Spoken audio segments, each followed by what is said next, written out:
And for the camera to be bumped and at the same time not wobble, the team has done a fantastic job in like identifying those kind of unique, subtle changes. Customers don't ask for an AI feature. Right? They just want the smartphone to be better, their normal day-to-day use case to be better.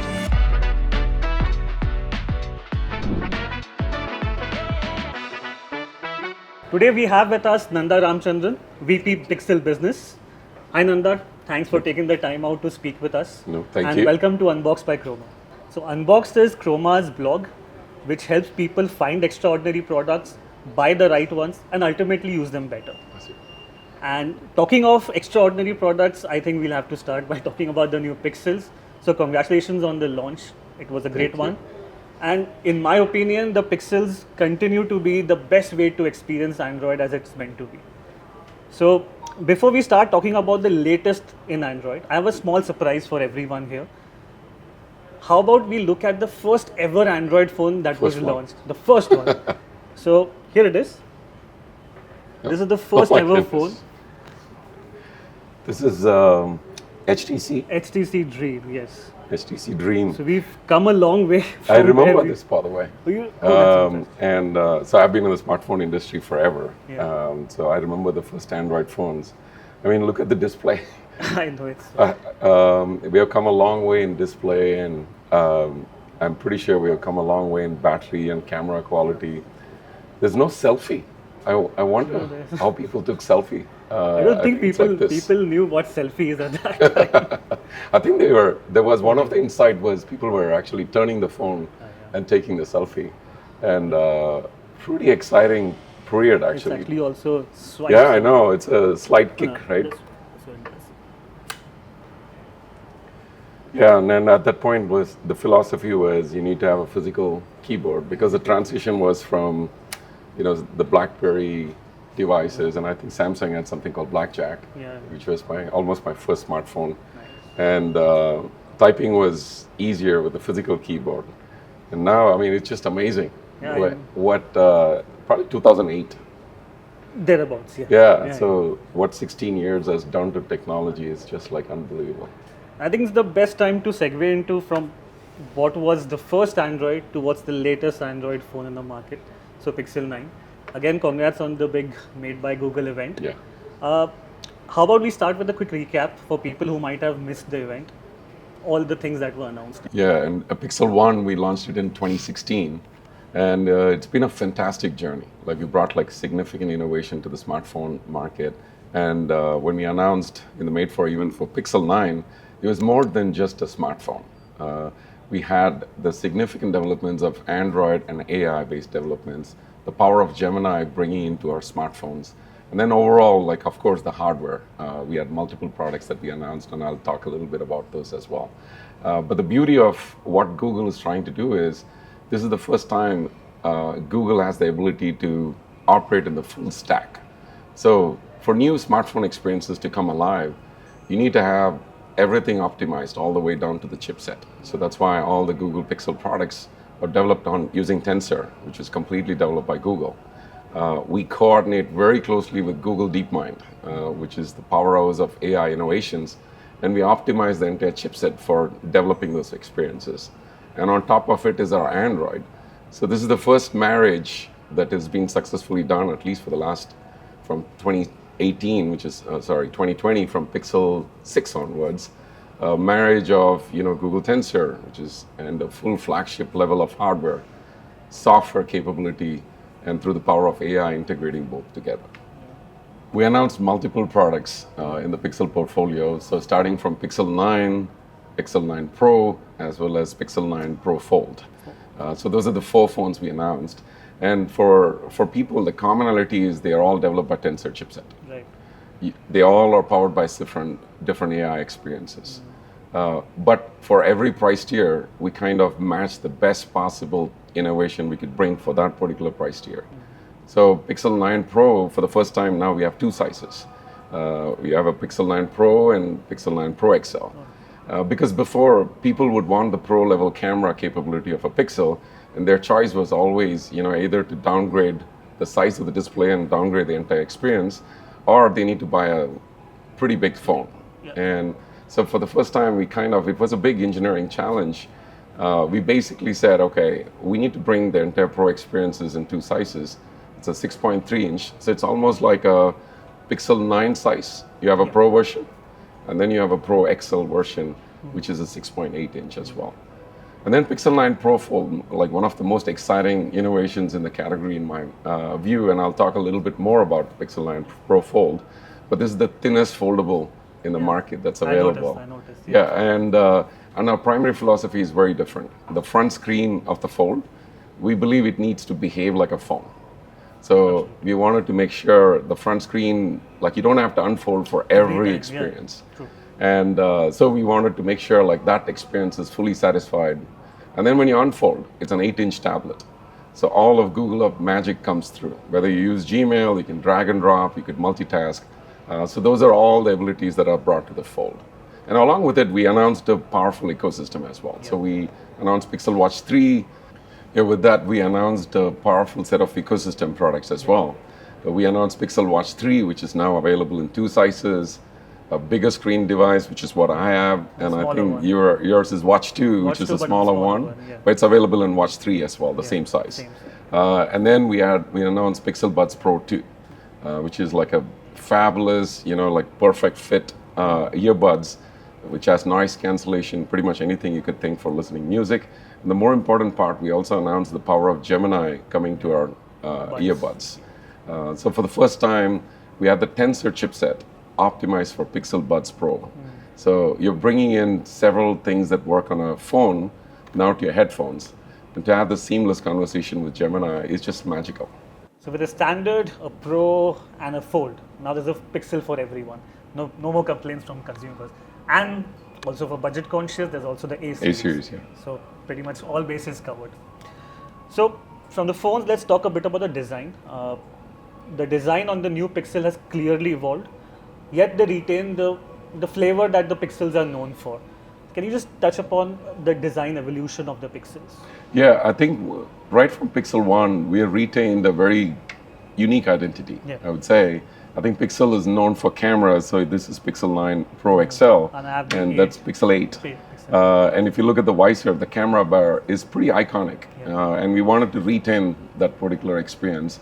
It's a design identity for Pixel. It's pretty unique. When somebody carries a phone, you can clearly identify that as a Pixel. And the other one is like Pixel phones are known for camera, and we wanted to make sure the design element kind of showcases it. Along with that, I'm pretty proud of like what we were able to achieve in terms of uniform bezels of the design, the metal frames, the polished metal frames. The Pro versions would have more like a matte glass finish, and the Pixel 9 version would be more polished glass finish. All these devices are powered by like significant amount of anything you could think of from a hardware flagship spec perspective. You have it. The best possible displays. In fact, a third party has kind of said Pixel 9 Pro would have the best display on a smartphone. All these devices, the Pro series and the Fold, would have 16 gig of RAM, 256 gig of storage. So plenty of storage, and memory is very, very important for AI experiences. Design, I have to talk about this one aspect of the Pixel phones that has always been my favorite. This phone, or rather all the Pixel's phone, do not wobble when kept on a flat surface, and that's something that satisfies me, or my OCD actually. Otherwise, literally all the phones will now. I have very similar OCD, by the way. So the first time I see the designs in any engineering, that's the first thing I do. Right? There's no wobble and yeah, it's fabulous because when you look at the cameras have become so sophisticated with foldable optics and all those cameras. And for the camera to be bumped and at the same time not wobble, the team has done a fantastic job in like identifying those kind of unique, subtle changes. And I think talking about Pixel is difficult not to talk about the cameras. And that's an obvious thing to talk about. There are still those who believe in the megapixel myth, so to say, like higher the megapixel number, the better photos. But that's not always true. And pixels are something that are proving time and again that megapixel count is not everything for a good picture. So how would you describe the cameras on the new Pixel? And while we are at it, what role or how big a role is AI playing on the Pixel cameras? Got it, yeah. AI plays a massive role, and I'll get to it. So first to answer the spec standpoint, So the Pro series both have the triple camera system. I think there's no compromise. Right. The best possible sensors that we have, better light sensitivity. So we have the telephoto lens, we have the ultra wide lens as well as the wide lens in the rear. And the front camera now it's 48 megapixel and has a wider field of view. So if somebody is taking a selfie, it has 103. Or a group selfie, actually. Group selfie, groupie, or group selfie. Groupie. It's 103 degrees wide angle view. So from a spec perspective, there's no compromise made, right? These are the best flagship specs that you could have. There comes the AI, because when we look at camera, we don't look at like just taking a picture is one thing. How do you process it and how does it look is a secondary aspect. And then how do you store it? So this is where Pixel's power or the Google power comes into play. So with Google Photos, you're able to back up the photos very, very clearly. Google Photos has massive AI capabilities where you could retrieve any memory that you could think of just by asking a few questions through Gemini. So in the front end, where the camera picture is taken, there's several unique things we announced recently. Last year with Pixel 8, we announced a feature called Best Take, right? So we're basically taking a family picture, and typical any family, I have a family of 4, typically one picture, somebody is closing their eyes, somebody is frowning, somebody's not looking at it. Mostly me in my family photos. And you'll end up taking 5 pictures, and in the 5 pictures, of course, like each picture, somebody is not satisfied. So Best Take basically brings the power of AI capability on it. So each face, it'll give you the options. If you're taking 5 pictures, it'll give you 5 different options. So for your face, you can click on it and you pick what you want. Yeah. And then somebody else's picture, they can pick what they want. And Google's AI seamlessly, magically merges all this together in a single picture. This year, we've taken it to a different level. So we have something called Add Me. So in my family, because I'm tall and I'm usually the selfie guy, so when I take the picture as a selfie, usually my pictures are the ugliest because I'm holding the phone and my hand is longer. In the wide angle, it's captured very differently.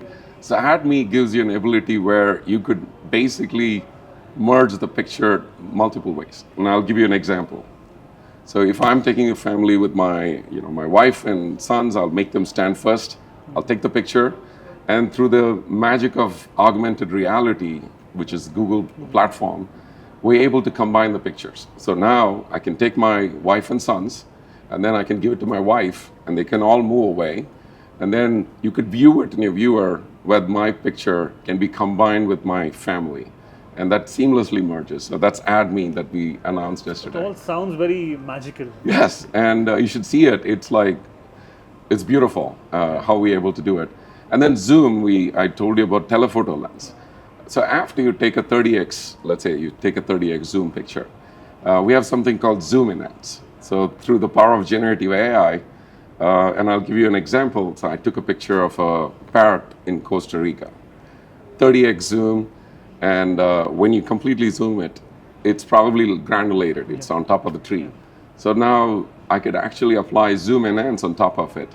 And Google AI understands the image and tries to fill the lack of clarity with a better image. It generates the image.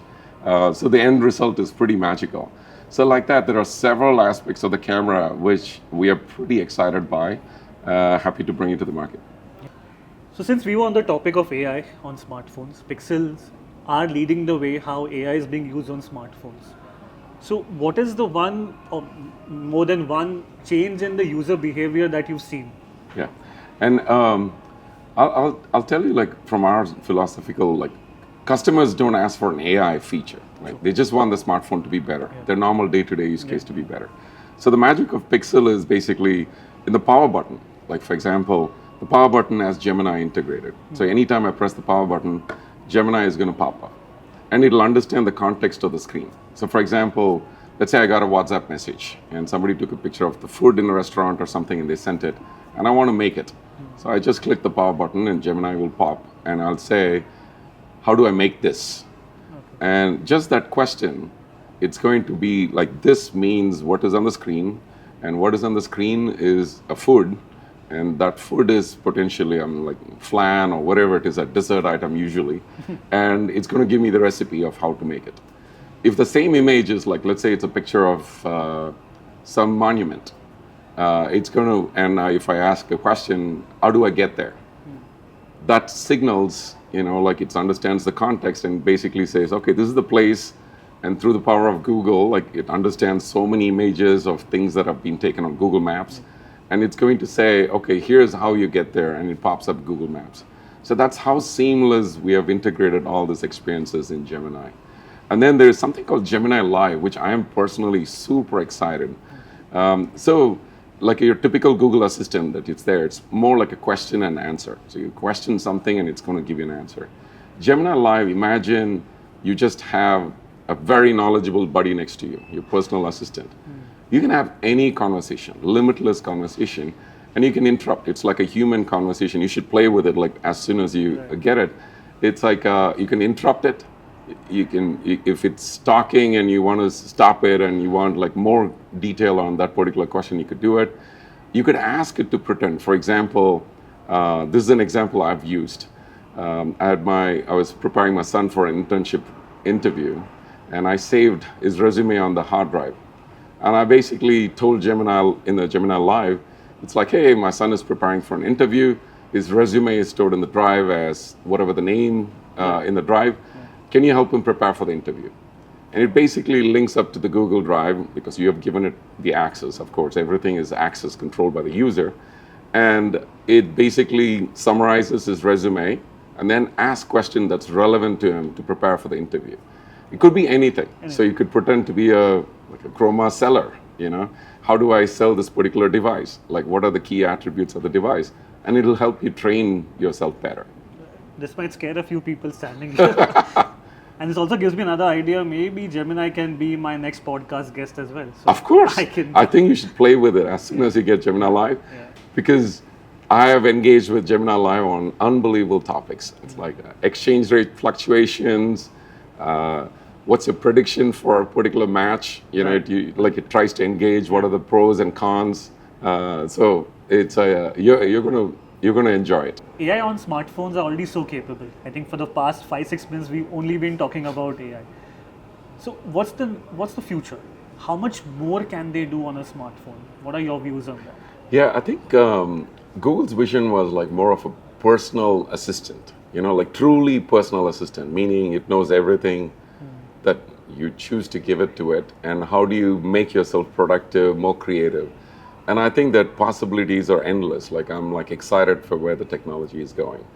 There's also like multiple integration that's coming in like very nicely together. For example, a Pixel Watch understands your heart rate, understands temperature, understands your pulse. In our global announcement, we talked about pulse detection. So you lost your pulse, like wherever it's approved, whichever country it's approved, it's able to fire up an emergency calling feature.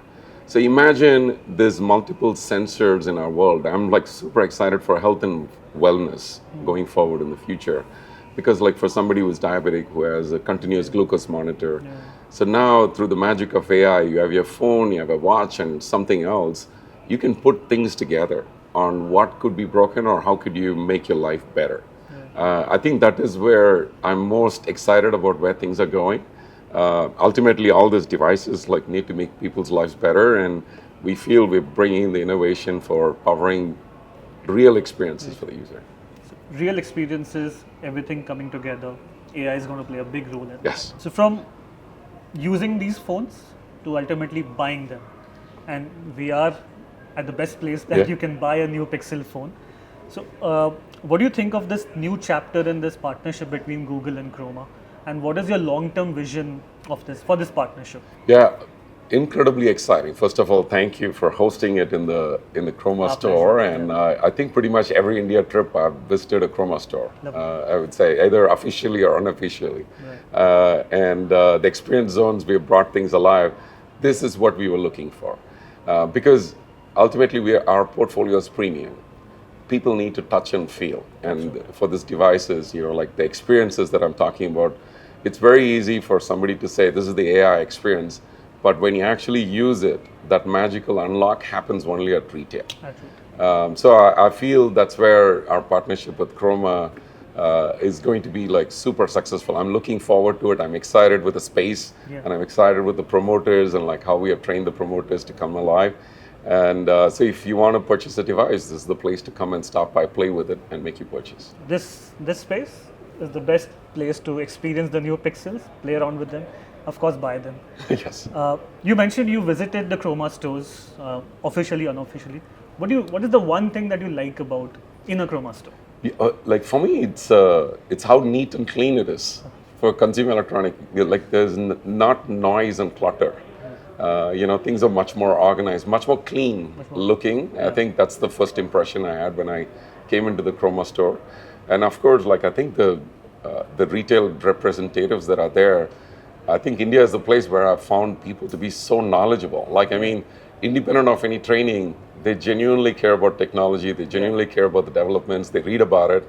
And even when I engage with a store representative, I'm fascinated by the amount of knowledge they have on competition and the different developments they are. So pretty exciting time. They're equally passionate like us about the electronics. Yes. So we have a small section as a part of this podcast, and we've talked a lot about the phones, the latest phones, the first phone, obviously. A couple of very personal questions.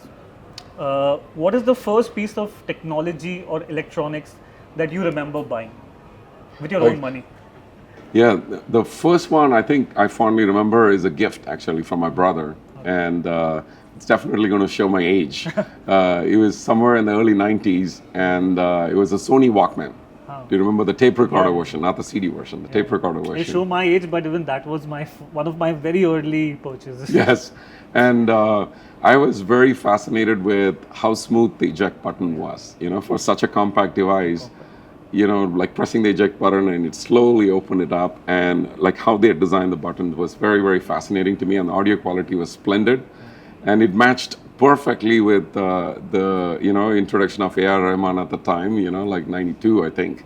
Roja, I guess. Roja, yeah, with the Roja music, and like for you to like listen it in your ears, it was very, very magical. That I fondly remember. And then the first purchase, I would say, like after when I moved to US, probably the first desktop, and I'm pretty sure I spent way more than I could afford at the time, whatever the specs were for the desktop. And that one I remember very fondly as well. Nice. And before we wrap up, what is the one piece of technology you cannot live without? And please don't say Pixel 4. Okay. So I'm a pretty big music lover, and so at home, like I don't like silent spaces, So my favorite thing to do, like Saturday morning, is grab a cup of tea, and I'll ask. So there's a Google Hub, the Max, the display speakers. In my home, it's integrated with the Max big speakers as well. So I'll tell Google to play my favorite music, and that's my to-do. And my day-to-day, apart from the speakers, is Pixel Buds. I'm a massive user.